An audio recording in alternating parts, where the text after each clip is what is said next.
ልጆችዬ የሀገሬ ዝግጅታችንን ጀምረናል። በዛሬ የሀገሬ ዝግጅታችን ኢትዮጵያና ጣሊያን ለሁለተኛ ጊዜ ያደረጉትን ጦርነት ምክንያት በማድረግ የኢትዮጵያ አርበኞች መታሰቢያ ቀን ምክንያት ያደረገ ዝግጅት ይዤላችሁ ቀርብ ያለው ልጆችዬ። አሁን የሚገኘው በዋሸራ ትምህርት ተቋም ነው። ከተማሪዎች ጋር አርበኛ ማለት ምን ማለት ነው እነዚህንና የመሳሰሉ ጥያቄዎችን እያነሳው አብራችሁ ቆይታ አደርጋለሁ። ልጆችዬ ቆይታችሁን ከኛ ጋር አድርጉ። እንተዋወቅ። ማን ልበል ስምክን? ስሜ ማዕድድ ደምሴ ይባላል። የመጣሁት ከ3ኛ ክፍል ነው። የምማረውም ዋሸራ ትምህርት ቤት ነው። ስሜ ቤዛዊት ግርማ ይባላል። የክፍሌ 3ኛ ኤ ክፍል ነው። የምማረውም ዋሸራ ትምህርት ቤት ነው። እቱ በረደኝ የጣሊያን መንግስት እያናደደኝ እስኪ ግጠመኝ ብቻ ለብቻ እደፋሃለሁ እንደ ጉልቻ የአባቴን መንግስት ማን ያረሰው እስኪ ንገረኝ አፈር ላልብሰው። ስሜ ናሆም ጸጋ ይባላል። የመጣሁት ከ3ኛ ክፍል ነው። የምማረው ዋሸራ ትምህርት ተቋም ትምህርት ቤት ነው። ስሜ ሚካስ ጌታቸው ይባላል። ክፍሌ 3ኛ ቢ ነው። የምማረው ደግሞ ዋሸራ ትምህርት ቤት ነው። ሳዲግ የጠፈር ተመራማሪና ፓይለት መሆን እፈልጋለሁ። ምንድን ነው የሚሰሩት? የጠፈር ተመራማሪም ፓይለት ምንድን ነው የሚሰሩት? ስለ ህዋዎች ነው የሚሰሩት። ምን ማድረግ ይጠበቅብሃል? አንተ አሁን መሆን ፈልገሃል አይደል? ምን ማድረግ የሚጠበቅብህ ይመስላል? ትምህርቴን በደንብ ተምሬ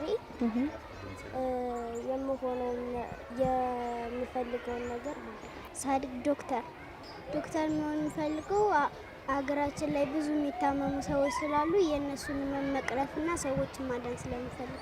ተግቶ መማርና ተግቶ ማጥናት ራሱ ምን ማለት ነው? ተግቶ መማር ማለት ትምህርታችን ላይ ትኩረት ሰጠን ወደ ሌላ ነገር ሳናዘነብል መማር።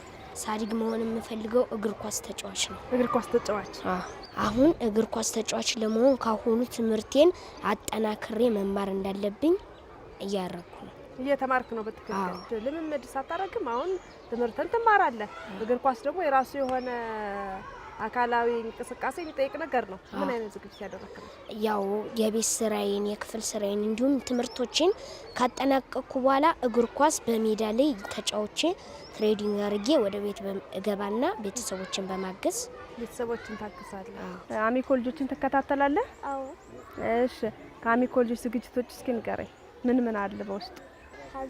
ሀገሬ የፀሐይ ልጆች ፀሐይ መማር ትወዳለች። እሺ እና ደግሞ አንዳንድ ህጻናቶች መዝናኛ ቦታ እየሄዱ መዝናኛ ሲያሳዩና ህጻናቶች የሆነ ፕሮግራም ሲሰሩ።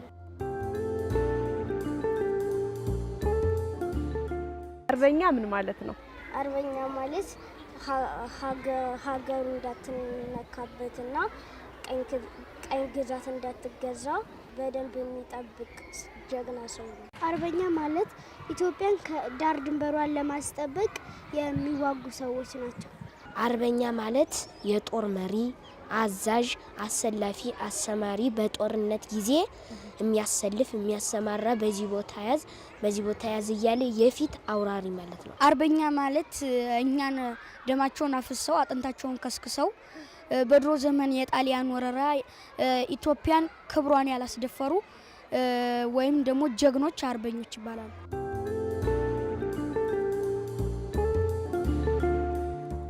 እናንቺ አሁን አርበኞች መሆን እንችል ይመስልሻል? አዎ።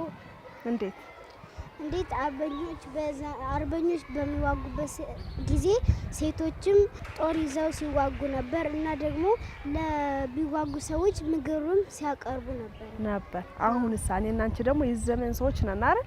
ጣሊያኖች እኛን ሊወሩን ባሰቡ ጊዜ ጀግና ሰዎችንና እኛም ሂደን ሀገራችንን ማስጠበቅ አለብን። አንቺ በትምህርትሽ በጣም ጎበዝ መሆን፣ እኔ ደግሞ በስራዬ በጣም ጎበዝ መሆን፣ ሀገሬን ማስጠራት፣ ጊዜን በአግባቡ መጠቀም፣ መልካም ነገሮችን መስራት። አንቺም ደግሞ የምታድጊ ልጅ ነሽ አይደል? ካሁን ትምህርትሽን እየተማርሽ ትልቅ እየሆንሽ በጣም ጎበዝ ይሆንሽ ከሄድሽ ሀገርሽን ታስጠሪያለሽ፣ ሀገርሽን ታኮሪያለሽ ማለት ነው። ሀገርሽን ካስጠራሽ ካኮራሽ ደግሞ ምንድነሽ? አርበኛ። አዎ አርበኞች መሆን እንችላለን። ግን አርበኞችን አርበኞች ለመሆን ዝም ብሎ መግባት የለብንም። አርበኛ ለመሆን ትዕግስትን፣ ብልሃትን ሁሉን ነገር ይጠይቃል። አሁን ለምሳሌ ልብስ ለመስፋት ጥበብን ይጠይቅሻል። አርበኛ ለመሆን ደግሞ ከየትም የማይገኘውን ህይወት ህይወትን አሳልፎ መስጠትን ይጠይቅሻል። ስለዚህ አርበኛ ማለት ትንሽ ነገር አይደለም። አርበኛ ማለት ትልቅ ነገር ነው። ልብስ ለመስፋት ጥበብ የቱን ላስቀድም የቱን ክር ላስቀድም ማለት ያስፈልግሻል። ግን አርበኝነት ህይወትን የሚጠይቅ ነው እና ህይወትን ለመስጠት እንዴት ማድረግ አለብኝ፣ ወደዚህ ነው ወደዚህ መሆን ያለብኝ እያልን ማናገር አለብን። አድዋ ማለት የምንሰቅለው ባንዲራችን ጨርቅ አይደለም፣ ትልቅ ማዕረግ ያለው ነው። ማለትም አድዋ ማለት ደማቸውን አፍስሰው አጥንታቸውን ከስክሰው ያደረጉበት ስለሆነ አድዋ ማለት ትልቅ እንጂ ትንሽ ነገር አይደለም። ጣሊያን በዘመናዊ እቃዎች፣ በቦምቦች፣ በሄሊኮፕተሮች ተደርጎ ኢትዮጵያ ግን በአርበኞቿ የተነሳ አርበኞቿ ባይኖሩ ዛሬ ኢትዮጵያ በቀኝ ግዛት ውስጥ ነበረች። ግን በአርበኞቿ ትዕዛዝ በመሆን ኢትዮጵያ ትልቅ ሰንደቅ ዓላማዋን ከፍ አድርጋለች። በጣም ጎበዝ ነው። አርበኞች ለምንድን ነው ጸጉራቸውን የሚያሳድጉት ይመስላል? አርበኞች ያው አሁን አንድ ሰው አንድ መኪና ለመንዳት መንጃ ፍቃድ ያስፈልጋል፣ ያ መታወቂያ ያስፈልጋል። አርበኞችም ጸጉራቸውን የሚያሳድጉት የነሱ መታወቂያ እንዲሆን ይመስላል። በጣም ጎበዝ ነው። አርበኞች ጸጉራቸውን የሚያሳድጉት አንደኛው እንዳልከው መታወቂያቸው ነው። ግን መታወቂያ እንዲሆን ያደረገበት ምንድነው? አርበኞች የሚገኙት የት ነው? ጠላትን ለማጥቃት ብለው ከከተማ ወጥተው በጫካ ውስጥ ተደብቀው በጨለማ በጫካ ተደብቀው ስለሆነ ጸጉር ቤት የለም። ጫካ ውስጥ ጸጉራቸውን መጠው የሚስተካከሉበት ነገር የላቸውም። ስለዛ ጸጉራቸውን መጠው ስለማይስተካከሉ ጊዜም ስለሌላቸው ጸጉራቸውን ያሳድጋሉ። በዚህ ምክንያት ጸጉር ማሳደግ የአርበኞች ምን ሆነ? ምልክት መለያቸው ሆነ ማለት ነው። እኔም በተማሩበት የትምህርት ዘርፍ አንቺን ባለሽ ተሰጥኦ በሱ ሀገራችንን ማስጠራት እንችላለን። ከኢትዮጵያ አርበኞች ውስጥ እና አጼ ሚኒሊክ የኢትዮጵያ መሪ ነበሩ።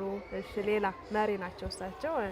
አባ ነፍሰው ባልቻ እነሱን አስታውሳለሁ። ጎበዝ ብዙ ናቸው በርግጥ ግን በላይ ዘለቀ፣ አበበ አረጋይ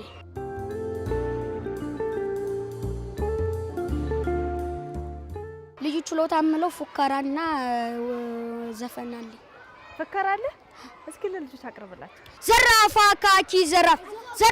ካኪ ዘራፍ የነዛ ወንድም የነዛውላ ቀን በጎራዴ ማታ በዱላ እነሱ ብዙ እኔ ብቻዬን ባንዲ ጠበንጃ ሲተጋገዙ ሲሄድ ሲመጣ እንደርቡላ አገኘውና የልቡ ሙላት የጁ ብርታት ሲገተዋለ በቀኝ ጥይት ከጥይት መርጦ ቀርቃሪ በረጅም አልቤ አስቀመጣል ያለኩ አንተ ፀሐይ ሲወጣ ደምደም ሲመስል አዙሮ ደፈው ከወንድሙ ፊት ዘራፍ ይህን ፉከራ ያስጠናችኝ ውዷ እናቴ ነው። ዘራፍ አካኪ ዘራፍ እቱ በረደኝ የጣሊያን መንግስት እያናደደኝ እስኪ ግጠመኝ ብቻ ለብቻ እደፋሃለሁ እንደ ጉልቻ የአባቴ መንግስት ማን ያረሰው እስኪ ግጠመኝ አፈር ላልብሰው። ልጆች እንኳን ለአርበኞች መታሰቢያ ቀን አደረሳችሁ። አሚኮ ልጆች እንኳን ለአርበኞች ቀን በሰላም አደረሳችሁ።